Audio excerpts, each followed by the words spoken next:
Previously on Balls. REM and everybody hurts, especially for David Campese and the Waratahs this Monday. Losing by a single point. It must be hard to watch, Camper, against the Crusaders. Yeah, mate, not good, but obviously the week before that wasn't fantastic against the Rebels, and I suppose the victory over the Brumbies sort of got a bit cocky. And, that's what happens. I think that just shows how hard the competition is. It's not a game competition, you just turn up and hopefully to win.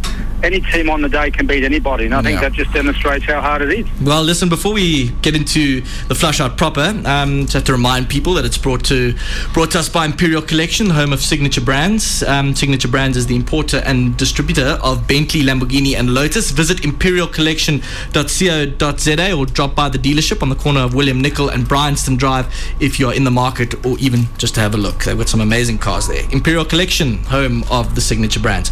Sorry, Camper, you were saying? Yeah, it's very difficult. I mean, the Waratahs, and I think Michael Checker actually said about 3 or 4 weeks ago, this season's finished. Obviously, he got the team well, they're going better. It takes a while for a new coach to come in. There's a lot of old cattle there that he's been taken over from the last coach.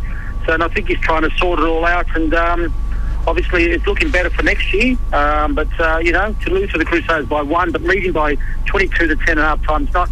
it just shows you the experience and I suppose the concentration factor. Yeah, but if you're going to back anyone, to put that kick over, you would have thought Barry Barnes would have done it. Yeah, I mean, I think that's the second game this year that they've actually had 2 shots a goal. They've let themselves down. And but again, that's... look, you can't blame a goal kicker, unfortunately, at the end of the day. I mean, if you're up 22-10 at half-time, I mean, the thing is, you just got to score, try and get another try to make it, at least 29, 30 points, and then it makes it a lot harder. But to sit there and just defend, you're always going to be in trouble. Yeah. Did you manage to catch any other games? I know you're overseas at the moment. Yeah, look, I heard a lot of games, obviously, people, twittering around and things like that. But I must say that it was good to see that Willie got into the Springbok squad. Yeah, you called it. I think it's fantastic. I was saying you called it. Yeah, well, I just think it's great. I think Hanika Mayo, obviously, I'm not saying it's my, I'm helping. I think if you're going to stand out like that, and he's one of those X-Factor players that I think are fantastic. And Apollon, I mean, it's great that he's not gone for the same bulk. He's gone for a few guys who pull up that actually can create havoc. And obviously the Cheetahs, not going down to the Bulls last week. It's at least they're still up there. I think it's a competition where it's going to come down to the wire towards the end. That some teams are, obviously you've got to get first or second in this competition, otherwise travelling and playing away from home is so difficult these days, which we saw the Sharks do last year, which is really impossible. Yeah, and I'm just looking at the New Zealand conference. A nice win for the Highlanders over the Blues. I don't think many people called that one. I don't think anybody would have called that. But again, it's that's mean. I mean, I think the Highlanders are improving slightly. They've got some very experienced players there, and I think one of the problems with their team this year was that they probably relied on the experienced players too much, and the young guys sat back and said, "Well, you're the old guys, you lead the way," and they really haven't done that. So, but it's great for the Highlanders to get off the, not get off the bottom, but actually put a win over the Auckland Blues. And again, the Blues are a side that they can create something out of nothing one week and then sit back and lose the next, and you can't do that. And I mean, that just shows you the calibre of players and obviously the experience at this level. Yeah. Did you manage to catch, because there's tons of rugby on at the moment. Obviously we've got the Super Rugby going on here at home, and then we've got the British Lions. They played the Barbars this weekend, 59-8. I just when I saw that result, I thought, it used to be such a privilege and an honour to play for the Barbarians, and you look at how the Lions absolutely demolished them. It was actually, it was a bit of a joke, really. Yeah, well, I think also you've got to realise there's Super 15 competitions going on. You just had the English Premiership play last week. You're not going to get the best players. And I mean, realistically, to put up against the Lions team who are going to Australia for a 3-test tour, I mean, the Lions, they want to prove to the coach that they want to be in the team. And the Lions, the Barbarians used to be a lot of fun. Go out there, just have a bit of fun and play around and keep the crowd happy. But these days, the calibre player you're going to get in this type of the year is not great, and I think that's why the result was the way it was. We spoke to James Dalton earlier on, because I don't know if you knew, but it's 18 years today that the Battle of Boetie Rasmus happened, South Africa against Canada, when that massive fight broke out. And we spoke to James. We tried to get hold of Christian Stewart, but he wasn't available. But yeah, someone on the Twitter line saying, how was Skulk Britz's hit on Owen Farrell? Yeah, well, I mean, I think that there's obviously a lot of pressure on Owen Farrell, but Skull Bridge is a good player. He's been around, for a long time. He's one of those players that really have been a bit unlucky, because I think the size at some, you've got Bismarck and John Smith hanging around at hooker for the box, and I think he's one of those guys that any other country probably would play for their country, but at the box he struggles. But again, it's it's Owen Farrell. Obviously, live up to a lot of expectations on the Lions tour as well. So, it's great when you have those sort of things, because it brings the game a bit to light. Otherwise, it's one-way traffic, isn't it? Yeah, well, as far as punches go, it wasn't too bad. Just to get back to Super Rugby quickly, Cheetahs against the Bulls. It was a great game. We got back from Mozambique in time to watch it, and I thought it was an absolutely outstanding game. I thought it was a great advert for South African rugby, really. Yeah, well, I mean, the thing is, the Bulls are a team that, when you're playing up against a good side with the Bulls, they'll kick the ball away and make you kick it, so they'll bring you down to their level.